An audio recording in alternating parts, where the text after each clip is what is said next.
Queridos irmãos e queridas irmãs, começamos o mês de setembro, e o mês de setembro, por causa de São Jerônimo, grande tradutor da Bíblia, celebramos o dia 30 de setembro, o dia da Bíblia, em homenagem a ele. E é uma ocasião especial para a gente renovar o nosso propósito, de ter um compromisso diário com a palavra de Deus. Compromisso mesmo, gente, compromisso mesmo. De quem sabe ter uma palavra em cada cômodo da casa, de ter uma Bíblia em tantos cômodos da casa, para não ter desculpa, né? Às vezes está na sala, minha Bíblia está lá, vou pegar o celular. Celular não é Bíblia. A Bíblia é a Bíblia, esse livro sagrado, importante, de termos relacionamento com ele. E hoje a liturgia, nos temas nas leituras que ouvimos, o tema principal é o tema da pureza. Todas as religiões ao longo da história da humanidade se preocuparam um pouco com isso, com ritos de purificação, de abluções, ou uma forma de ascese, meditação, muitas outras formas, mas sempre com esse aspecto de pureza. Com o povo de Israel também não foi diferente. O povo de Israel, através da lei mosaica, foi ao longo dos séculos, depois dos mandamentos da lei do Sinai, ao longo dos séculos, com muitos detalhes e minúcias, observando regras de purificação. O Evangelho de hoje citava algumas dessas aqui, forma de lavar as vasilhas, jarros, copos, vai na rua, tem que fazer as purificações todas antes de tomar qualquer alimento. Aquilo que nós hoje diríamos assim, condições de higiene, normais, a pessoa, mas para eles não, era um rito de purificação. Imagine o drama e a escravidão que era isso, numa região desértica como é a região de Israel. Ora, aqui, hoje, nesse tema da purificação, nós queremos observar como o Evangelho de Cristo vai mudando isso na nossa cabeça e no nosso coração. Por quê? Porque todos aqueles ritos eram tão vazios, que receberam essa censura hoje de Jesus no Evangelho. Jesus os chamou de hipócritas. Lembrou o profeta Isaías que disse: esse povo me honra com os lábios, mas o seu coração está longe de mim. Palavra dura, ouvir isso. Eles faziam tudo certo, os ritos, as normas, as regras, mas o coração distante, cheio daquelas maldades que o próprio Jesus falou. E aí, ouvindo essa palavra, cada um de nós vai pensar um pouco no culto que presta a Deus. Pode acontecer conosco também, de cumprirmos bem o nosso catolicismo, cumprindo as regras, as normas, os ritos. Pode acontecer, e você dizer: padre, não, eu vou na missa todo domingo. Não, padre, olha, batizei os filhos, fiz primeira comunhão, tal. Pode acontecer da gente cumprir as regras todas, mas o coração ainda está distante, ainda o coração não tem aliança com Deus. O que Jesus está ensinando para aqueles homens que eram muito religiosos, era essa religiosidade toda é vazia, será vazia se você não tiver aliança com o Pai. Isso ficou muito claro quando Jesus encontrou aquela mulher lá no poço de Jacó, a samaritana. Aquela mulher parecia ser religiosa, mas ela já estava no 6º casamento. E Jesus falou: e esse que está contigo não é teu, 6º marido. Ou seja, ela sabia as coisas da religião. Nosso povo adora lá no Monte Garizim. Vocês dizem que é em Sião, mas onde é então que a gente tem que adorar? E Jesus chamou aquela mulher e disse: mulher, virão dias em que os verdadeiros adoradores hão de adorar o Pai em espírito e verdade. E são esses adoradores que o Pai procura. São esses adoradores que o Pai procura. Ela estava preocupada se era no Monte Garizim ou se era lá no Monte Sião. E Jesus falou: não, é aí dentro da sua alma. É aí que o Pai quer ter aliança contigo. É aí dentro do teu coração que Deus quer encontrar um trono onde Ele possa reinar. E aí sim, os outros ritos terão sentido. Adoradores em espírito e verdade, e são esses adoradores que o Pai procura. Pois aqui a palavra de hoje é essa: o coração do homem precisa ser alcançado. A censura de Jesus em relação aos fariseus e aos mestres da lei, homens entendidos das escrituras, dos ritos religiosos, mas o coração deles não era atingido. E Jesus os chama a essa realidade agora. Alguns, numa teologia liberal no século XX, tentaram interpretar essa palavra de Jesus como se Jesus quisesse reduzir o cristianismo a uma moral, uma ética. E aí a gente vai lendo o Antigo Testamento e o Novo, a gente percebe que não é nada disso. Não podemos reduzir o cristianismo a uma moral, a uma ética. Não, eu deixo o rito e agora vou observar no comportamento. Não, o cristianismo não é só uma moral, só uma ética. O cristianismo é uma vida, é a vida de Deus em nós. É escolher, a partir desse dom, estar na graça ou rejeitar a graça. O que é isso, Padre? A vida de Deus em nós. A vida de Deus que eu mato quando eu peco. O pecado mortal é isso, é matar a graça. É dizer, eu não quero a graça, eu quero o pecado. Eu quero viver do meu jeito. Deus falou, tudo bem, ok, mas na minha vida, a regra é minha. A experiência que Jesus quer propor nessa religiosidade que Ele está ensinando para os seus, é muito mais do que uma moral, muito mais do que a estética, da música, das cores, dos ritos, muito mais do que um rubricismo de obediência à letra morta, mas que Jesus está nos convidando a viver uma vida, e o discipulado é essa vida. É diferente um discípulo de um aluno. O aluno aprende as coisas, vai ali para o intelecto, uma coisa ou outra, tal. O discípulo não, o discípulo olha para a vida e fala, eu quero viver isso. Eu quero o meu casamento, minha profissão, meus filhos, eu quero viver essa palavra. O discípulo sente a palavra arder no coração, como naquele caminho de Emaús, quando Jesus depois, eles voltam, os dois discípulos, depois daquela mesa, um falava com o outro, não ardia o nosso coração quando ele nos falava das escrituras? Irmão, teu coração tem que arder pela palavra. Você tem aliança com Deus quando você escuta a palavra e deseja como um alimento, com sede como uma bebida. Coração arder e dizer, essa palavra é para mim. E não na indiferença de ficar na superficialidade de uma experiência religiosa rasa. Pois, repito, essa aliança é feita no coração. Hoje, duas palavras vão nos ajudar ainda a entender isso. A primeira do livro do Deuteronômio, e a segunda da carta de São Tiago.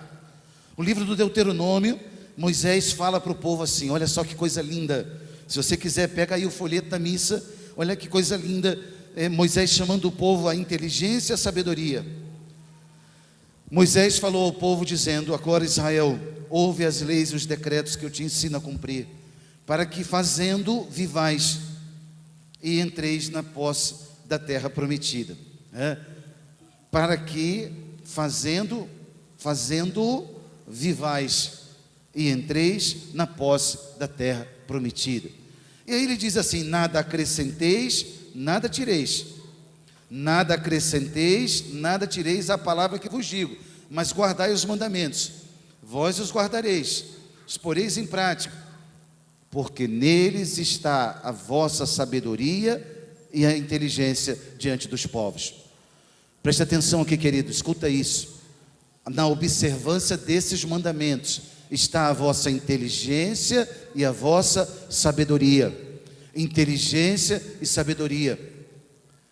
O cientificismo do século 17, 18, o iluminismo e tantas dessas correntes que tentaram desprezar a religião, infundiram na cabeça do homem moderno, do homem contemporâneo, essa ideia louca, de que a ciência vai me dar a salvação, a ciência vai me redimir, a ciência vai trazer. Não, a ciência é boa, claro, a ciência é boa, a razão é boa, a inteligência é boa, a razão, mas a ciência, ela conhece aspectos da coisa. A sabedoria não, a sabedoria te mostra o essencial, a sabedoria te faz enxergar o essencial, a sabedoria te faz saborear o essencial. Essa é a diferença. Por isso ao povo de Israel, Moisés está dizendo isso: guardar esses mandamentos, colocá-los em práticos, porque neles está a vossa sabedoria e a vossa inteligência perante os povos. Você vai ser sábio e inteligente diante dos homens, não quando desprezar a palavra, mas ao contrário, sábio e inteligente, saboreando o essencial. E é isso que a palavra está ensinando para nós hoje. E nos perdemos, nos achamos inteligentes, intelectuais, e queremos colocar a religião, ou a palavra, ou a experiência da fé como um conhecimento de segunda categoria. Não, gente, é o contrário. É o contrário. A fé já nos fala daquilo que vai ser definitivo. A ciência ainda está ali engateando, estudando uma coisa ou outra. A fé não. A fé já nos mostra o final da história. Essa é a grandeza do que nós recebemos. Revelação é isso. É Deus que mostrou para nós através da sua palavra. Por isso, a leitura é linda, né? Nada acrescenteis, nada tireis. Por favor, joga fora essa ideia maluca, jovens aqui que vão fazer a crisma agora. Você vai tomar a sua decisão de ser cristão católico. Joga fora essa ideia louca de querer adaptar a palavra à sua vida. Não, é o contrário, é a sua vida que tem que se adaptar à palavra. É diferente. E isso muda, e eu preciso mudar, eu preciso me converter. E a cada dia esse processo de conversão vai acontecendo. Na mentalidade do mundo moderno, é o contrário, eu vou me adaptando, né? Poxa, essa igreja não me adaptei bem, ou essa outra, eu vou mudando, pulando de galho em galho. Bom, ali eu me sinto bem, eu me sinto melhor. E a gente vai tentando adequar a palavra de Deus à nossa vida. Não, é o contrário, é a nossa vida que tem que se adequar à palavra. Palavra que às vezes é doce como mel, mas outras vezes ela também vai ser muito difícil de ser digerida e vai nos custar. É isso mesmo. Não se engane, não queira seguir Jesus como um aventureiro que te faz promessas. Não, Jesus falando a verdade para nós. Pois essas duas palavras você vai gravar no seu coração. Eu quero ser sábio e quero ser inteligente, porque eu quero entender o essencial do que Deus quer me ensinar. A segunda palavra trazida hoje por São Tiago, na segunda leitura, também é extraordinária. São Tiago está escrevendo para as comunidades que estão começando a vida delas lá no início do cristianismo. Imagina isso ali no comecinho, anos 40, anos 50. Irmãos bem-amados, todo dom precioso e toda dádiva perfeita vem do alto.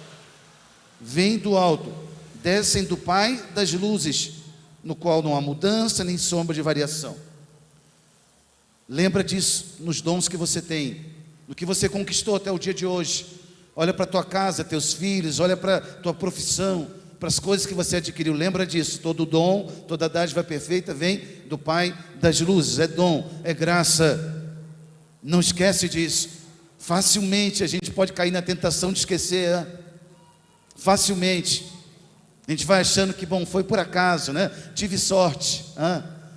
A linguagem pagã, eu sei que é essa, e vivemos no mundo pagão. O neopaganismo tem a toda hora rezado essa ladainha. Que sorte você teve, hein? E a gente vai achando que tudo é uma concatenação de fatos, de eventos, e uma coisa vai sobrepondo a outra, no automático da vida. Não, eu e você sabemos. A fé nos mostra que tem uma mão providente de Deus a cada dia, a cada hora, a cada minuto, nos conduzindo na existência. E se Deus tira a sua mão providente, o que seria de nós? A mão providente. E quando as pessoas te falarem que foi sorte, você fala, não, foi providência. Que bom que você tem esse dom, que bom, parabéns, com glória a Deus por isso, porque foi providência. Deus teve misericórdia de mim, me deu esse dom. Pois Tiago lembra isso, então, que toda dádiva e dom precioso vem do alto, do Pai das luzes. E aí ele diz assim, olha só, que coisa linda dessa palavra de verdade. Ele diz assim, sede praticantes da palavra e não meros ouvintes, enganando-vos a vós mesmos. A pureza que Jesus cobrou no Evangelho, o culto e a vida. Sede praticantes da palavra e não meros ouvintes. Meu querido, você está ouvindo essa palavra nessa manhã, você que está em casa, está assistindo essa missa aí no YouTube, é para mim e para vocês essa palavra, praticantes da palavra e não meros ouvintes. Essa palavra que é inserida na vida, essa palavra que é alimento, essa palavra que é bebida, essa palavra, diz o salmista, ela é lâmpada para os meus passos, lâmpada, e não a elétrica que eu ligo ali e vou em todos os ambientes, não, ele está falando da lamparina, ele está falando da lâmpada alimentada pelo óleo. O Espírito vem, é derramado, e essa palavra ilumina, e para onde eu vou, o ambiente que eu estiver, eu vou iluminar o ambiente, porque a palavra está em mim. É dessa palavra, é dessa lâmpada que ele está falando. Às vezes a gente esquece disso. A palavra está em mim. Eu entranhei essa palavra aqui, eu quero essa palavra todo dia. E aí o Espírito atualiza isso, derrama o óleo de hoje, a porção de hoje que eu preciso, mais do que ontem, menos do que amanhã, e enche a minha lâmpada. E você pode falar isso com Deus nessa manhã: Senhor, eu vim à tua casa para isso, enche a minha lâmpada, eu quero viver essa palavra. Aproveita desse dia, dessa hora, não deixa para amanhã, quem sabe pensar em fazer um propósito, não agora. Diga para Deus isso: Senhor, eu quero ter a lâmpada cheia, eu quero que essa palavra ilumine cada passo, eu nem sei o que vai ter amanhã, mas eu já sei, se a tua luz me iluminar, vai dar tudo certo, porque Deus sempre tem o melhor, e a palavra dele em nós nos dá essa certeza. Hoje, querido, você vai voltar para sua casa nesse domingo lindo de sol aqui em Teresópolis, esse domingo lindo com a sua família, e você vai assumir teu compromisso com a palavra. Pensar um pouquinho no culto que você tem prestado a Deus. Joga fora a carteirinha de católico, de carteirinha. Não, Deus não precisa disso. Deus quer teu coração, hein? Joga fora a carteirinha. Puxa vida, bati meu ponto hoje, estou tudo certo. Nada disso. A missa começa daqui a pouco, quando o padre fala: ide em paz. Ite, missa est. Vai em paz. Leva a missa contigo. Palavra que você recebeu. Transforma, vive. Edifica a tua casa, edifica teu lar, edifica teus ambientes. É esse o nosso compromisso. E desculpa, talvez alguém se sinta incomodado e fala: padre, isso aí não é para mim. Tá bem, meu filho, vai em paz. Isso é só para quem? Homens e mulheres corajosos, que tenham coragem de deixar a palavra nos desafiar e dizer: eu quero viver isso aí. Essa palavra é para mim. Tome posse, Deus falando com você, falando comigo nessa manhã. Olhamos para Nossa Senhora, ninguém melhor do que ela viveu a palavra, ninguém melhor do que ela acolheu a palavra no coração. Ela gerou a palavra feito carne, e nosso respeito, a nossa devoção, nossa veneração, admirando como a palavra se fez vida na vida dela. Em nome do Pai, do Filho e do Espírito Santo. Nós vamos agora podem ficar sentados, por favor. Vou chamar só os crismandos a ficarem de pé. Nós vamos agora abençoar as Bíblias